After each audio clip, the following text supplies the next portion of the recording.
Hey, welcome to the first episode in a series called Movies Are Deep, where we'll go into deeper topics than just the review or whether it's a fun time. Check it out or not. John Wick 4, yes, do check out. Seemed appropriate to drop that as an example. This is going back to The Matrix. There'll be multiple episodes of this. It might go on forever. It won't. So horrible way to start. Like, hey, this might be the first day of literally unending discussion. The first day of the rest of your life. Just sign up for our $800 course below. Okay, I'm already going off the rails. This will be about The Matrix. We all have different topics. Ryan. My name is Brad. I'm Melissa. Melissa, I've known for a long time. Second time on the podcast. We've Second done time. Before. Yeah. And it's not always going to be restricted to just The Matrix, but recently I've been feeling that we really, especially with Resurrections coming out and them changing up the formula with that one, like, we really didn't stick to the or hold the deeper messages of The Matrix with us. We really didn't take that warning, that the anti-capitalist messaging, the freeing your mind, being more open-minded and accepting, and all the allegories. So maybe what, 24 years later, we should remember the deeper messages and not just the cool ass kung fu.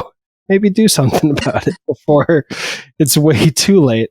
So we're each going to bring our own topic and discuss that, and please add your voice to it or other facets of the Matrix that you'd like discussed, because really, it was 1999. I was like 9 or 10 at the time the movie came out, and it just seems like, dang, smarter people than my 9 or 10-year-old self had a lot of time to take the advice. And at that time, it was just cool, didn't have a deeper meaning. Yeah, and I think this might be a topic for another time, but I think the glossier parts of the film that really made it catch fire with audiences might have actually distracted too much from the messaging, to the point where the people who use the term red pill most often are the most wrong about the film. The Andrew Tates of the world. But this one, because I'm transitioning out of a job like this into more stable jobs, which I never thought I'd do, I wanted to talk about tipping culture. I'm coming from a delivery app and going to, more structured jobs, because as time's gone by, all those benefits from those gig jobs has dried up. So I wanted to talk about that a little bit, see if it's even an interesting topic that can be tied back to The Matrix. But considering The Matrix starts with systems of control and it evolves those definitions into the sequels, like, I just rewatched The Matrix right before this, and I think Morpheus's first description of the Matrix 2 Neo in that white background construct was, it's just control. So I'll start by asking you guys, what do you think of tipping culture? Brad, I'm going to give you the floor on this one. I think in a glass bubble that it's an okay thing. I don't think it's a bad thing necessarily. But I think as time has gone by, I think, especially through the pandemic and everything, it's only gotten worse. But I think it's almost like I don't want to say like an entitlement thing, but like it's something that people use over other people's heads. I think if we were to go back in time, I think we wouldn't establish a tipping culture kind of thing. A lot of other countries have eliminated it or don't see the need of it because they actually pay their workers a living wage. But instead of basically tax money and then everything else was your tip, and then they tax you on your tip. But Yeah. I think it's kind of a terrible idea. I think it's gotten worse over time. I think the entitlement of people holding over your heads, and if you're not absolutely on point, then they start with $5 on the table and take away $1 or whatever, and that's whatever's left is your tip, kind of thing. I think it's just a terrible practice in general. I think it's gotten worse over time. So that I can understand, did you mean the entitlement was coming from people who are tipping, or Yes. from people who need the the tip? tippers, the tippers, Okay. because they feel like since they're tipping you, that you should be basically sprinting back and forth from, for instance, the kitchen. When you're going to serve dinner, there should be sprinting back and forth between the kitchen and your table. As soon as your drink gets under halfway, they should be getting you a second one, kind of thing. So there are a lot of entitled people that think that because they're tipping you, because they are directly paying you and not paying the business to pay you, they feel like they should get better service or need better service because they're paying you directly versus indirectly. I got you. That's a very interesting take. I kind of like that, actually. I will say that's why I needed the clarification, because so much more often, actually, I think that's probably the only time I've heard your take. More often, I've heard people say, you're not entitled to a tip before service. Like they frame it as the people who need the tip, or I guess theoretically the people who would want the tip, but I think if we look at the numbers, it might be need it to survive these days. That's where I've seen people complain about the entitlement of the people receiving it. Yeah, I like that too. Melissa, I've never worked a tipping job, so I've only been the tipper, not the tippy, I guess. I guess I'll say that makes sense then from your perspective, but still, it's like normally when I see people arguing about it, someone throws in like a version of, you can tell you've never worked this job and it shows, that kind of thing, like where people need to actually have been in that position to actually empathize with it. Yeah, I mean, I can empathize with it. I'm a human being, and I can see that a lot of people that work those kind of jobs are struggling to make ends meet, or a lot of them are doing it to make ends meet. They work a full-time job and then do stuff like that on the side to just try and hustle their way to financial freedom, instead of we're living paycheck to paycheck. So a lot of those people need it. It's not necessarily like, oh well, I'm paying for my second yacht and I need the extra money. It's most of the time it's I need food on the table, or one of us is eating and one of us isn't, kind of thing. Look, that second yacht is a crucial investment. Stop shaming me for that. Yeah, Jeff Bezos needs he's got his mega yacht. He needs his regular size yacht to pull behind, and then a mini yacht to pull behind that one. So how can you have a yacht train without at least three? The yacht train is now in my is in my vocabulary. That is next level. Melissa, did you have take? I'm of two minds of this, actually, and it's a great topic, and I think it's very relevant right now, actually, because I think in essence, tipping is rooted in etiquette, and it has been around for a very long time, at least in this country or North America. But I think it is rooted in etiquette, and as a lot of service industry things are, a lot of actions, right? And I think there's a lot of beauty to that. I also think that the amount that you would normally tip, like that starts at what used to be much lower, right, as a percentage. And of course, the world has changed too, but we we have it so ingrained into our society now, and like where I think it has good roots and positive roots, where I'm seeing it now is in almost every retail store. If I go pick up a bottle of wine on a Friday night, there is a tip option there. There is a tip option absolutely everywhere on almost every machine that I run into. And that's where I think we've crossed the line into absolute expectation. And that's almost bordering on like a marketing guilt thing, if that makes sense. So I think that it can be a great thing. I also think it can be a very detrimental thing. And where it can be really positive is where you guys are right. Like there are people, and especially like I grew up in Vancouver, right? Brian, you and I have talked about the price differences between your country and mine. Vancouver is a very expensive city. Only about wine. Well, usually about one. And so, yeah, Brad, you're right. Like there are people who are legitimately like, this is the only way that they're able to put food on the table.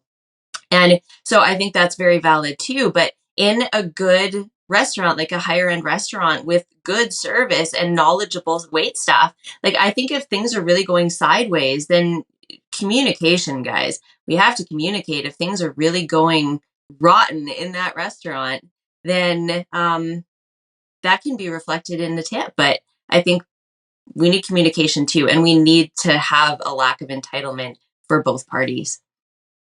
Yeah, that's interesting that you talked about how it's ingrained in our society, because I remember seeing a study that showed that even when you do get horrible service, people are reticent to actually lower their tip significantly.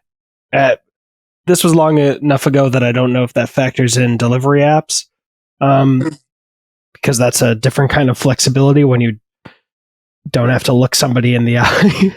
Yeah, it makes it a lot easier. It is totally different. Like you haven't met them, you haven't felt their energy, you haven't communicated with them. So how much do I tip them? How much do I feel like tipping them? How rich do I feel in this moment when I'm sitting on my couch, tired, and I have this app sitting in front of me? And you'll probably never see them again because it's so random. There are ways, I think, on every app where you can block getting someone again. So you could legitimately just... Wow. I mean, I know that you can in some delivery apps, and that's all, I think from the origin of it, just to avoid having bad experiences again, Someone comes up with your food and they're like wiping huge things of snot. You'd be like, no, thank you again. I have a choice. But in terms of the tipping, it could just be not having to face that theoretical shame. But I think the origin of tipping might make sense. I haven't looked into this, but I know that I learned a while back that, like, the reason... Do you have Men's Warehouse in Canada? No. It's a suit place. Okay. In the US, if you haven't heard of it. But they, at least as far as I know, because I haven't been there in a long time, they'll have like buy one, get one free suit sales. At which point I just thought, why don't you just price everything half price if it's the same difference? And apparently psychologically people are more prone to buying two things if it's buy one get one free, and not if it's just priced at what they could afford the whole time. So, and there was a no tipping restaurant that Adam Conover had talked about during his whole video, Adam Ruins Everything About Tipping, and they unfortunately closed a few years ago. So I think the origin... It would make sense to me if the origin of tipping, which I believe stands for to ensure promptness, like psychologically gets people to buy more since it's not actually showing the full price with tip and tax on there at the time of purchasing. And that was fine, but at this point with delivery apps, it's felt... Okay, so one delivery app, it's a grocery delivery app. I'm not going to name it because I'm still working for them. But it used to be really good. You'd have like, if there'd be a set payment for you, like $2.50 for every order, and then you'd get a little money, I think, based on distance. But also every item you got would be an extra 40 cents. So if you got 100 items, it'd be an extra, what's the math? $40. 10 items, an extra $4, and it was consistent. And now I'll see orders from like Aldi, which if you don't have that in Canada, it's like a 20-minute checkout time because they staff so little as a money saving thing that just checking out is an ordeal. But 100 items for $7. But then you can also get like one item for $7, and it's very inconsistent. And the reason this even came to mind is I saw this TikTok, which ends on a good note, but it's a TikTok of like an 80-year-old guy who's doing delivery apps in his car. And the woman said this guy was happy with a $3 tip on a $500 order. So I made his day and like she gives him $100, 20% tip. Great. Chef's kiss. But what pissed me off about that was the fact that she started with $3 as her like base. She actually gave him the money already. It starts with her taking the $3 back and giving him $100 bill. I was like, hold up. Wait, this old guy had to shop your whole order, your $500 order, and your instinct was less than 1% tip. That motherfucker should be in Fiji, like retired on a beach, but instead he's still having to do these jobs, and probably the only reason he's still having to do these jobs is because he's been tipped similarly elsewhere.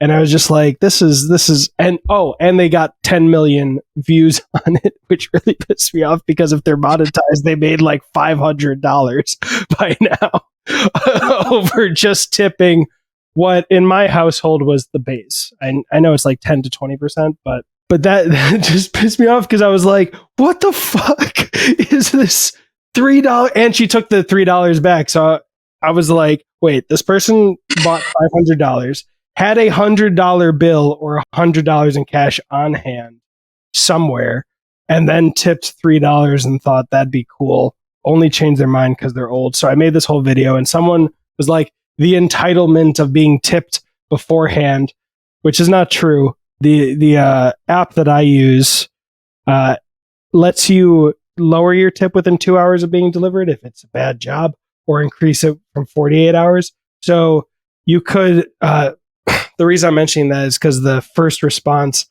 or someone who stitched mine was like, the entitlement of being tipped beforehand is insane before I even know how the service was, which is one argument, but they can change it afterwards. But then it occurred to me, the reason I made it this topic is that at the end of the day, the groceries are probably double the price by getting it through a delivery app. So the companies who are doubling the price of grocery apps and pocketing most of it because they're not passing it to the driver, which is half the problem, they just get a bunch of money while the people who need the tips and people who can't afford to tip end up arguing with each other. Where, I mean, if you can't afford to tip, just take a fucking Uber. Like, that's going to be cheaper than getting it delivered. And maybe not Uber, maybe do a Lyft or just a public transportation. What do we do? And where are we going to be years from now? Yeah, where just more and more money is going to Silicon Valley, and we're just getting scraps. I mean, Canada's at least better. You've got universal health care. Or is it better, ultimately? I just assume because you have free health care. I don't know. The wine's really expensive here. We have our share of problems. Like, we're not perfect. Our healthcare is not perfect. I know that it's personally let me down significantly. It's let a lot of people I know down. We're not perfect. Some other countries do a lot of things better than we do here, but it's still a great place to live. So, especially when you get to see bears on your job route, right? Right? It's fantastic. It doesn't get any better than that. Well, I don't know what else there is to discuss on this topic unless you guys have something. I've got two things. One, I've completely spaced off how ingrained tipping is into our culture. like if you go to Starbucks, they ask for a tip on the receipt, and then also when you go through the drive-through window, there's typically like a little bucket. Even a lot of, I don't want to say department stores because I haven't seen too much of department stores, but a lot of other stores will have tipping, and they've gotten creative with it. I know the latest drama with what Selena Gomez and Justin Bieber's wife. I don't know what her name is. They were having like tip side by side jars. If you thought Selena was right or whatever her name was right, so they had like different competitions for tipping. So I've forgotten how ingrained tipping is into our culture. The next thing is the wage gap. You had mentioned how before you were getting a certain amount of money, and then as time's gone on, they expect the tips to be more, so they give you more. The company gives you less. They expect the customer to fill in that gap. Where nothing from their end has really changed. If anything, it's gotten more efficient. So companies are depending on their profits or trying to increase their profits by cutting your cost or cutting out the cost for the people delivering food, especially like Uber, Lyft, those type of apps, to subsidize the tippers subsidizing your wages, when they have more than enough money to pay you guys a living wage and then a tip on top. And it would it would make the tipping being like it was supposed to be, where it's like a bonus, like, oh, you did a really good job, here's some extra money, versus this, you did your job, now they pay you, I don't pay you, kind of stuff. So yeah, Yeah, and there's a lot of, there's two ways to look at the money from these apps. There is this idea from a lot of the companies like Uber that they don't make profit. Amazon said it wasn't profitable for a long time. And you could either say, well, one, if it's not profitable, or let me put it this way. When they talk about cutting wages and people complain, I've seen other people say, well, they've never been profitable, they're trying to get profitable now. One, if you can't make a business that actually could survive and be profitable, don't make the business. Maybe, or since 90% of the wealth in the US is controlled by the 1%, maybe just fucking be non-profitable. Give the money back. Or there's also the fact that when they are faced with being profitable and choosing to pay taxes, they decide to instead pay enough bonuses to executives so that they then become unprofitable to avoid paying taxes. Like, I would invite anyone to join a millionaire Facebook group and just post, isn't it weird that the federal minimum wage hasn't matched inflation? Whew, you will get a ton. I remember saying that, and I argue with like dozens of people, just say they just need to hustle more. They just need to work harder and like pull themselves up by their bootstraps. Yeah, I didn't even know until a few years ago. That's a phrase that literally is supposed to translate as that's impossible. You can't. You're not actually physically able to pull yourself up by your bootstraps. But they will argue to the ends of the earth. The reason I'm saying that is because one person was talking about, if you work at Walmart, you kind of like deserve to be poor. And I looked up Walmart's profits, which are insanely huge. And I looked up how many people they employed, took the federal minimum wage and did the math. I was like, no, they could literally pay everybody as much as what the federal minimum wage in the US should be based on inflation and still have profit. And then they just didn't use critical thinking skills because they kept arguing. And I was like, what do you... I saw a study somewhere, I don't remember where it is, that if they wanted to pay everybody that worked at Walmart, I think it was like between $20 and $25 an hour, they'd have to, and maintain profits, they'd have to turn everything up by a half a penny. So everything would have to go up a half a penny for them to pay everybody that and still make the profits they're making. There was a recent headline from the CEO of Walmart saying something about some minuscule change, and they're like, if this continues, we'll go out of business. And watching they're having a lot of theft problems in Washington. Oh yeah. Because I'm not 100% sure, so don't quote me on this, but I think they have a law where they're not allowed to like basically physically stop people from leaving the store if they're stealing or whatever. You're supposed to just call the cops. Hmm. So I think that's kind of where that's coming from, and they do have a lot of theft issues up there because of whatever the rules or laws are that are allowing them to do that. So I could understand on a business level, why you'd want to like avoid that area, but at the same time, you're making so much money anyway. I mean, you're making 300-400 billion dollars a year in profits. Like, get over yourself.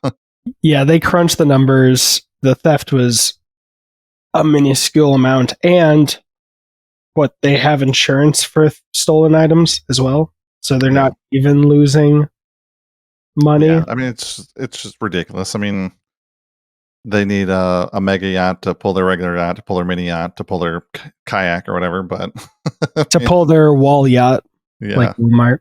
Also, apparently, they have a significant enough number of their employees actually need food stamps to survive, and then end up spending a significant amount at Walmart. So Walmart doubly profits by giving too low of wages and then getting money from food stamps in their pockets. Like, I forget what the number was, but it was so much more. Like, they still profited. They profited even more because of the food stamps. Well, and they're getting government subsidies to basically, fund some of their profit and everything like that, where if they would have just paid their employees an actual living wage, $20-$25 an hour or whatever it is. I mean, I don't know where the number would need to be. They're going to spend that money at Walmart anyway. They're already there. I mean, so you're getting most of that money back. Instead, you're using the government to, subsidize what they should be making, the gap from what they are making to what they should be making, turn around and spend that government money at your store. It's just mind-boggling. But I don't know. Do you guys have the same problem like that in Canada, or is that just a United States thing? I mean, I don't know. Do you have Walmart? That's the problem. I haven't analyzed it, to be honest, but I wouldn't be surprised. I mean, as far as I know, the stores run the same here. Our minimum wages absolutely do not match inflation, especially in the cities where I have lived. And yeah, so it's all relative, right? Absolutely. Tell us what you think. Put comments down below, because not just for engagement, but actually, like, seriously, I wasn't kidding. We didn't learn jack shit. At least from how the world's changed, apparently, on paper. That's all the evidence I'm using. And we just got to do some things, change some things legally. One thing, if we made every gig app require that it give the actual workers minimum like 50, 60, 70% of extra money they take in, that would solve a lot of issues. Because instead of trying to skirt everything by making not you, but those gig workers, contract workers, so they don't have to provide them other benefits and stuff like that too.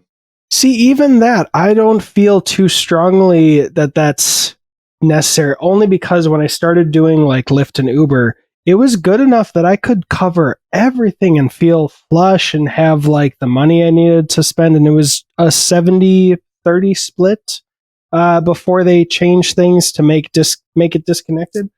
Like, that was good. Like, I know it was used, but I owned a used Tesla doing Uber and Lyft.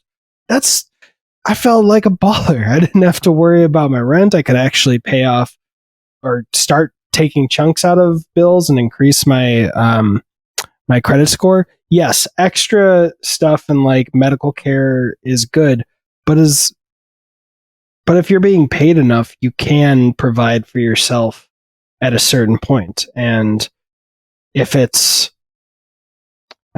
on paper the company that just is making a computer that doesn't go down is taking like 70% of the cut, when the people with an actual car and trading their actual time for money are making a 30% cut, that's insane to me.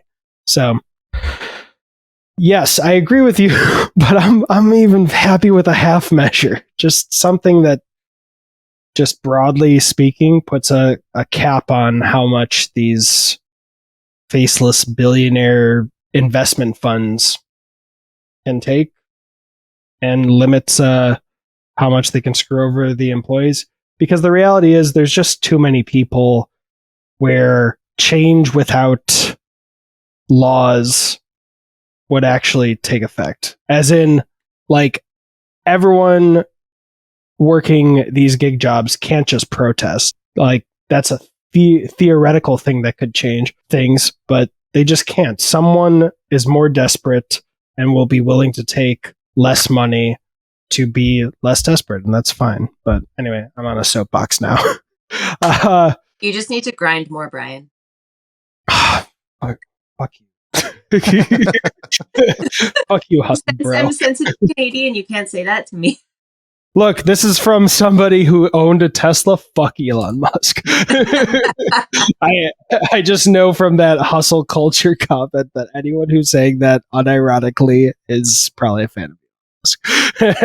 It's just in my head. Since we were talking about etiquette, I'll do like a gentleman does and mention Kelowna Gal Melissa's Instagram or all socials first. Brad F912 and forget about me. Just talk about the Matrix. And come back for more topics like, do you want to both say what your topics are going to be for today to tease people? Ooh, I want to talk about identities, who we are in life and this life experience, as opposed to like who we are as souls. And that is the Matrix. All right. And I'm going to talk about how AI is ruining everything and going to eventually enslave all of us. And I'm going to quote Neo and say AI as an artificial intelligence. All right. Hit the like button. Goodbye. Bye.